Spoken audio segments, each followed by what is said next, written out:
Halo, perkenalkan nama saya Pinka Nurhapidah dari kelas 12.5. Pada pembelajaran ini, saya akan menjelaskan dan mempelajari tentang reaksi rakyat Indonesia terhadap proklamasi kemerdekaan. Saat merdeka, Republik Indonesia diproklamasikan pada tanggal 17 Agustus 1945. Seruan merdeka jadi salam nasional. Seluruh rakyat Indonesia pada masa itu mendukung kemerdekaan bangsa kita.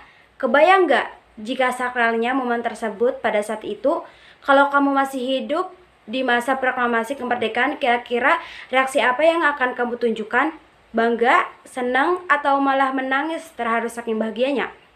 Rakyat Indonesia pada saat itu juga menunjukkan beragam reaksi karena pasukan Jepang masih ada di Indonesia dan pasukan sekutu malah mau datang lagi ke Indonesia setelah Indonesia merdeka. Kira-kira reaksi apa saja ya yang muncul dari rakyat Indonesia setelah proklamasi kemerdekaan? Apa yang akan ada perang lagi demi mempertahankan kedaulatan negara Indonesia atau malah damai-damai saja? Kita bahas langsung saja yuk.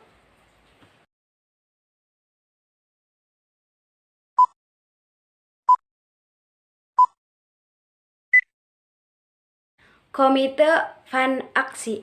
Saat kemerdekaan Indonesia diproklamasikan, seluruh rakyat Indonesia menunjukkan dua reaksi. Reaksi yang pertama bersifat langsung dan spontan.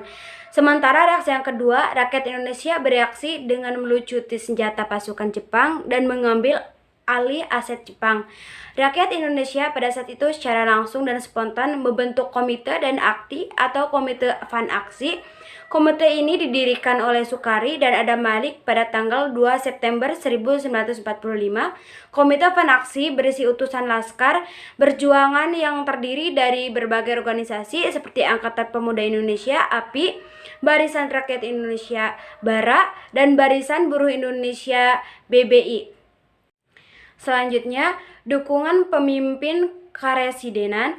Pada bulan yang sama, beberapa kepresidenan di Jawa menyambut proklamasi kemerdekaan Indonesia. Mereka menyatakan diri sebagai bagian dari pemerintah Republik Indonesia.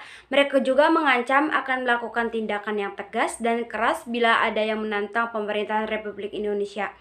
Para pegawai Jepang yang waktu itu masih ada di kepresidenan juga dirumuskan dan dilarang masuk ke kantor-kantor mereka. Pernyataan Sultan Hamengkubuwono. Hal yang sama juga terjadi di Yogyakarta pada tanggal 5 September 1945. Secara spontan, Sultan Hamengkubuwono menyatakan bahwa Yogyakarta bergabung dengan rakyat Indonesia. Sultan juga mengeluarkan beberapa pertanyaan sebagai berikut, yaitu 1. Bahwa negara Yogyakarta dan Ningrat yang bersifat kerajaan adalah daerah istimewa dari negara Republik Indonesia. 2. Bahwa kami sebagai kepala daerah memegang segala kekuasaan di negeri Yogyakarta dan Ningrat dan oleh karena itu berhubungan dengan keadaan pada orang dewasa ini, segala urusan pemerintahan negeri Yogyakarta di Ningrat mulai saat ini berada di tangan dan kekuasaan-kekuasaan lain. Yang ketiga, bahwa hubungan antara negeri Yogyakarta di Ningrat dengan pemerintahan pusat negara Republik Indonesia bersifat langsung dan kami bertanggung jawab atas negeri kami langsung kepada Presiden Republik Indonesia.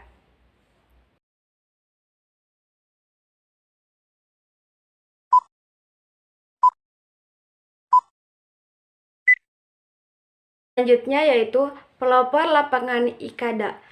14 hari setelah Sultan Hamengkubuwono menyatakan Yogyakarta bergabung dengan negara Republik Indonesia, ada suatu peristiwa besar yang terjadi di Jakarta. Pada saat itu, ribuan rakyat Indonesia berkumpul di lapangan Ikada, Ikatan Atlantik Jakarta, untuk mengadakan rapat akbar. Rapat akbar tersebut diadakan untuk memperingati 1 bulan proklamasi kemerdekaan Republik Indonesia sekaligus sebagai bentuk protes dan perlawanan rakyat Indonesia atas rencana Jepang yang bermaksud menyerahkan kekuasaannya di Indonesia ke sekutu sebagai pengakuan atas kekalahan Jepang di Perang Dunia II. Sementara itu, para tokoh pergerakan kita pada masa itu juga mendengar kalau Belanda memang berniat kembali ke Indonesia untuk menguasai Indonesia lagi. Oleh karena itu, Komite Panaksi mengadakan rapat akbar di lapangan Ikada. Para pemuda dari Asmara Menteng 31 menjadi penggerak utama rapat akbar tersebut. Mereka ditugaskan oleh Komite Nasional Kota Besar Jakarta untuk menyebarkan berita mengenai rapat akbar tersebut ke rakyat Indonesia. Sedangkan para pemuda dari Asrama Perapatan 10 ditugaskan untuk membujuk para petinggi pemimpin Republik Indonesia untuk berpidato di lapangan Ikada. Adapun tujuan dan suasana lapangan Ikada, tujuan dari rapat akbar di lapangan Ikada adalah agar pemimpin Republik Indonesia bisa berbicara langsung di hadapan rakyat Indonesia agar semangat kemerdekaan tetap membara. Rapat akbar ini juga bertujuan untuk menunjukkan ke dunia kalau bangsa Indonesia meraih kemerdekaan atas perjuangannya sendiri, bukan karena pemberian dari Jepang. Suasana rapat akbar di lapangan Ikada waktu itu sangat menegangkan karena pasukan Jepang datang dengan senjata lengkap. Sekalipun demikian, masih banyak rakyat Indonesia yang datang ke pertemuan akbar tersebut hingga akhirnya sekitar jam 3 sore Presiden Soekarno datang ke lapangan Ikada dan menyampaikan sebuah pidato singkat. Inti dari pidato tersebut ada 4, yaitu menegaskan kalau bangsa Indonesia memproklamasikan kemerdekaannya dan akan terus mempertahankan kemerdekaan tersebut. 2. Meminta dukungan dan kepercayaan rakyat kepada pemerintah Republik Indonesia. 3. Menuntut rakyat untuk mematuhi kebijakan-kebijakan pemerintah dengan disiplin. 4. Memerintahkan rakyat untuk membubarkan diri dengan tertib dan tenang untuk menghindari pertumpahan darah.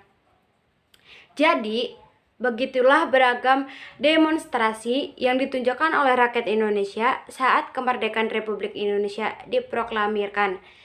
Upaya mereka dalam menjaga kemerdekaan negara kita tercinta patut kita panuti. Semoga kita semua dapat terus memperjuangkan semangat kemerdekaan para pahlawan kita dengan terus berusaha memberikan yang terbaik untuk bangsa dan negara Indonesia. Nah, salah satu bentuk meneladani dan meneruskan perjuangan dan perlawanan kita, kamu harus terus rajin belajar agar bisa mengharumkan nama bangsa Indonesia di dunia ini. Sekian dari saya. Terima kasih. Wassalamualaikum warahmatullahi wabarakatuh. Dadah.